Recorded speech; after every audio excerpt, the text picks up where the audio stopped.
పవన్ కళ్యాణ్ గురించయితే మాట్లాడుకుందాం భయ్యా. 'Power star' Pawan Kalyan గురించయితే ఈరోజైతే మాట్లాడుకుందాం. ఆయన చేసిన గొప్ప గొప్ప విషయాలు, ఆయన పడ్డ కష్టాలు, ఆయన ఎదిరించిన అడ్డంకులు, ఆయన మోసిన కష్టాలు వీటన్నిటి గురించయితే మాట్లాడుకుందాం భయ్యా. పవన్ కళ్యాణ్ అంటే ఒక సాదా సీదా వ్యక్తి భయ్యా. అంటే మీరనుకోవచ్చు పవన్ కళ్యాణ్ ఒక దేవుడని. మీరు చాలా మంది అనుకోవచ్చు కొన్ని కొన్ని సినిమాలలో పవన్ కళ్యాణ్ ఎలాగసలు సిగ్గు లేకుండా అలా ఎలా చేయగలుగుతున్నాడు అసలు? అలాంటి బట్టలేంది? అయ్యేంది? ఏందసలు? అలా ఎలా ఉన్నాడు? అసలు ఎట్ట మాట్లాడుతున్నాడు? అసలు ఆ వ్యక్తిత్వం ఏంది? అది అసలు ఏందసలు ఆయన ఎట్టున్నాడు చూడండి. అసలు ఎలా అలా ఎవరు ఉండకూడదు అనైతే చాలా నీచంగా అయితే మాట్లాడుతుంటారు భయ్యా. కానీ నిజం చెప్పుకోవాలంటే పవన్ కళ్యాణ్‌కి కనీసం మాట్లాడాలన్నా చాలా అంటే చాలా సిగ్గు భయ్యా.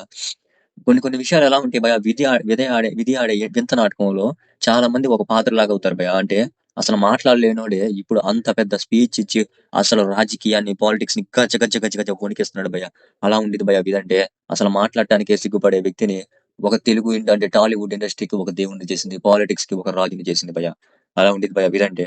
ఇంక పవన్ కళ్యాణ్ విషయానికొస్తే పవన్ కళ్యాణ్ అయితే అంటే మీరందరూ అనుకోవచ్చు పవన్ కళ్యాణ్ అన్న చిరంజీవి ఒక పెద్ద స్టార్ గదా! ఆయన్ని చూసుకొని పవన్ కళ్యాణ్ అనుకోవచ్చు. నిజమే భయ్యా. అంటే కొన్ని ఛాన్స్‌లయితే సొంతగా వచ్చే వాళ్ళకంటే పక్కనంటే కొంచెం సపోర్ట్ ఉన్న వాళ్ళకి ఛాన్స్‌లు ముందలగా వస్తాయి.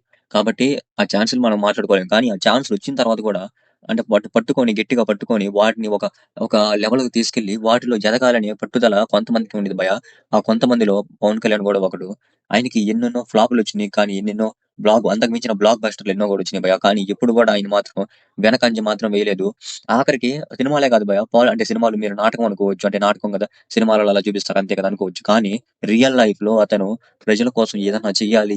నా ప్రజల కోసం నేనేదో ఒకటి చేయాలి. నేనొక్కడినే సంతోషపడితే ఎలాగా? వాళ్ళకి ఏదో ఒకటి చెయ్యాలి అని పాలిటిక్స్‌లో దిగినప్పుడు ఆయన ఎన్నెన్నో మాటలు అనిపించుకున్నాడు. ఎన్నెన్నో తన ఫ్యామిలీ‌కి గూడా చాలా కష్టాలు ఎదురైనయి. వీటన్నిటిని అధిగమించి తన అన్న చిరంజీవి గూడా చేతులు జోడించే పరిస్థితొచ్చింది. వీటన్నిటిని అధిగమించి కూడా తను పాలిటిక్స్‌లో ఒక రాజులాగా, ఒక డిప్యూటీ సీఎం లాగా అయితే నిలబడ్డాడు.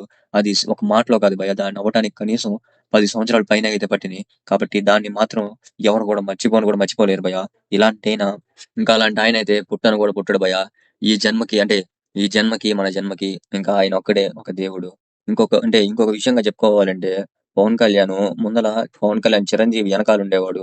ఇప్పుడు చిరంజీవి ముందుండి వచ్చిన ప్రతి అడ్డంకిని తనని దాటుకొని గోడ కాదు. ఒక ఇనప గోడలాగా నిలబడి తన అన్నకు వచ్చిన ప్రతి ఒక్క కష్టాన్ని ముందల తాను ఎదుర్కొని ముఖాల తాను ఎదుర్కోలేని పరిస్థితిలో కూడా చాలా ట్రై చేసినప్పుడు కూడా వదిలేసినప్పుడు మాత్రమే తన దగ్గరికైతే ఎళ్ళిద్ది. ఎక్కువ శాతం ఒక్కటి కూడా తనని దాటుకొని వాళ్ళ అన్న దగ్గరికి వెళ్ళడానికి కూడా భయపడిద్ది భయ్యా. అంతెందుకు భయ్యా, మోహన్ బాబు ఒక ఇంటర్వ్యూ కాదు. ఒక ఈవెంట్‌లో చిరంజీవి నా అన్న అన్నప్పుడు పవన్ కళ్యాణ్‌కి 'జీలో గాలి' స్టేజ్‌కి ఏమన్నాడో తెలుసా భయ్యా మోహన్ బాబు? నా తమ్ముడు అన్నాడు. అప్పుడు దాన్ని బట్టి అర్థం చేసుకోవచ్చు. తన అన్నని ఒక్కరు చిన్నతనంగా చూసినా గాని తట్టుకోలేడు భయ్యా. రామ్ చరణ్ కూడా ఒకటన్నాడు. మేము కాంట్రోవర్సీ‌లు మాకు మీకు మేము మీ అందరికి కలిసిన ఒక్కటిగా కనపడితే మేము కలిసినట్టా? మాకు ఎన్నెన్నో పనులుండొచ్చు. ఎక్కడెక్కడో ఉండొచ్చు. కానీ సమస్య అంటూ వస్తే నేను ముందుంటా. నేననేది మా నాన్న ముందు కాదు. చిరంజీవి ముందు కాదు. మా మా మా బాబాయ్ పవన్ కళ్యాణ్ ముందు నేనుంటా. చిరంజీవి ముందు పవన్ కళ్యాణ్ ఎట్టో ఉంటాడని తెలిసింది. తన ముందు నేనుంటా అని అయితే మాటిస్తున్నాడు భయ్యా. ఇదైతే మీరు ఖచ్చితంగా అయితే వెరిఫై కూడా చేసుకోవచ్చు. ఎందుకంటే ఒక ఈవెంట్‌లో అయితే అనడం అయితే జరిగింది. అది 'నాయక్' మూవీ ఈవెంట్‌లో అయితే అనడం అయితే జరిగింది. అదైతే మామూలు వార్నింగ్ కాదు. గజ గజ వణికిపోయారు. ఇంక దాన్ని బట్టి చిరు ఫ్యామిలీకి మీరందరూ చిరంజీవి గొప్ప అనుకోవచ్చు. చిరంజీవిని దాటుకుంటే చిరు ఫ్యామిలీ దగ్గరికెళ్ళొచ్చు అనుకోవచ్చు. కానీ చిరంజీవి కాదు భయ్యా.